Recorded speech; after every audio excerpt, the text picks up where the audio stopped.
Hello everyone, Jules here. Today I'd like to talk about 3 books about the topic of mysticism. And mysticism is basically about union with the divine or transcendent aspect in spirituality. And I'm going to talk about 3 books and one book that is about one particular mystic. So the first book is an absolute classic, and for anyone who wants to know anything about mysticism, this is probably the best book that's ever been written about mysticism. And this is Mysticism by Evelyn Underhill, and the subtitle is A Study in the Nature and Development of Spiritual Consciousness. So here is the book, and it's quite a thick book. This book is still available because it is a great classic about mysticism. And Evelyn Underhill was quite an interesting and important person, and she was an English spiritual expert and practitioner of mysticism, and she was a contemporary of Aleister Crowley, and she had also been a member of the Hermetic Order of the Golden Dawn in her younger years, and she was quite influenced by Arthur Waite, who was also a Christian mystic. So this is quite an interesting and important book from that perspective as well. And the book was written in 1911 originally, and this is a later edition that was published in 1930. And it's still in publication, so you'd still be able to get this book. And it just has absolutely everything about mysticism, about what it is, about the different types of mysticism. And there is a timeline in here of the Western mystics from ancient times all the way up to William Blake. And it just has everything in this book. There's an index at the back, and it's divided up into different areas, and I'll talk about that in a moment as well. So here is the book, and I'm going to talk a little bit about, this is a little bit about Evelyn Underhill first. Here is a picture, a photograph of Evelyn Underhill.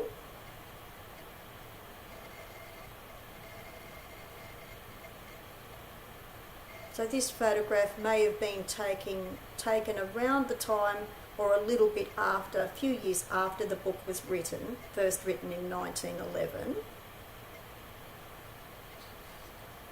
And the period of time that she was connected with as a member of the Hermetic Order of the Golden Dawn was between the years of 1902 and 1905. And when this book was first published in 1911, it was around the time that the Waite-Smith deck was published, because that was published around 1910. So it's very close to the same time when the book was first published. And after Evelyn Underhill was a member of the Golden Dawn for the 3 years between 1902 and 1905, she moved away from esoteric philosophy and esoteric spirituality and converted to Christianity. And she did that in 1907, and I think she began to write the book between 1907 and 1911 when it was first published. So just to talk a bit now about the book itself, and also some of the topics in the book and how it's divided up. It covers, it's in part 1 and part 2. Part 1 is about what mysticism is and the different types of mysticism, and there is a chapter on mysticism and magic, and that very much draws from her time and her experience with the Golden Dawn. And there's also a chapter on mysticism and symbolism, and there's a mention of mysticism and Kabbalah as well, because Kabbalah actually is a form of mysticism. And then there is discussion in part 2 about what she calls the mystic way, in other words, how to practice mysticism. And she describes 5 different stages that are encountered during mystic contemplation. And she also includes a chapter on the dark night of the soul, because she saw that as one of the stages of mysticism, and she saw that as stage 4 of the 5 stages of mysticism. So it is an absolutely great book. It's quite accessible actually, even though it was written in 1911, but it was revised in 1930. But it is an absolute classic for anyone who wants to look much more deeper into mysticism and wants to know the history of it, but also all the different aspects of mysticism. It's the best book that's been written on the subject. The second book is quite well written, but a bit different. The only other thing I wanted to say about the Mysticism book by Evelyn Underhill, it's got more of an emphasis on Western mysticism. There is some Middle Eastern mysticism in there as well, but it's mainly from a Western perspective of mysticism. The next book is more of a worldview about mysticism and mystics, and it's called The Essential Mystics, Poets, Saints and Sages, A Wisdom Treasury by Richard Hooper. So this is another great book. It has a first 2 or 3 chapters, small chapters, describing mysticism, about what it is, and the main mystics, the main well-known mystics. I think a lot of people might associate mysticism with Christian mystics, and particularly the saints of the Catholic Church. But there is also an Eastern tradition, and particularly a Middle Eastern tradition of mysticism as well. And this book has the first 2 or 3 chapters about mysticism and the mystics, the particular mystics of the world, and then it is all about examples of the poetry and quotations and sayings of the mystics. So this is also a great book to have. It's a great book for reflection and spiritual contemplation. So it's a great book. And this would still be in publication too. I think this would definitely still be in print. Might be a little bit hard to get, but I'm pretty sure it's still in print. So this is worthwhile getting as well if you would actually want the words of the mystics, especially in the form of poetry. So The Essential Mystics, Poets, Saints and Sages by Richard Hooper.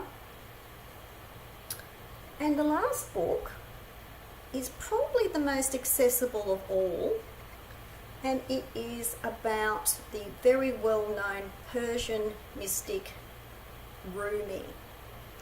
And this is a great introduction to Rumi and to his mystical poetry. And I think a lot of people will be more familiar with this author. This is Rumi Revealed by Rassouli, who created the artwork for the Journey of Love decks, and in particular the Rumi Oracle, that were both published by Blue Angel Publishing, and this book is also published by Blue Angel Publishing. So Rumi Revealed, a selection of poems and direct translations of the poems by Rumi and mystical expressions. So they are the translations of the poems and his commentary on the poems by Rumi. So this is Rumi Revealed by Rassouli. And there is commentary and translation of each of these particular poems by Rumi. I think this would be a really good introduction to the mystical poetry of Rumi. So I think it's really worth getting. I'm quite a fan of Rumi, so I really like this book. I have other books of Rumi poetry as well, but I think this is one of the few books around that are it is the most accessible book really for a really good introduction to Rumi himself and some of his poetry, because he did write a lot of mystical poetry. And there's many poems in here. Just having a look here. He also talks about other Sufi poets and masters, because Rassouli was actually brought up as a Sufi follower, and that is a form of mysticism as well. So there's many poems in here, and I like this great rundown on all of these other Sufi masters and mystics that he mentions as well in the back of the book. And he's mentioned these people because he has referred to them in the book. And I'm just having a look at the beginning of the book as well for a moment. He actually gives information at the front of the book about Rumi's life. So it's a bit of a biography, but it's just so interesting and so accessible. So there's about 250 pages in this book, but I'm recommending this for someone who would really like to find out more about Rumi and the mystical poetry of Rumi. So this is Rumi Revealed by Rassouli, the author. And strangely enough, there is no artwork in this book really, but that's because I think he really wanted to put the focus on Rumi.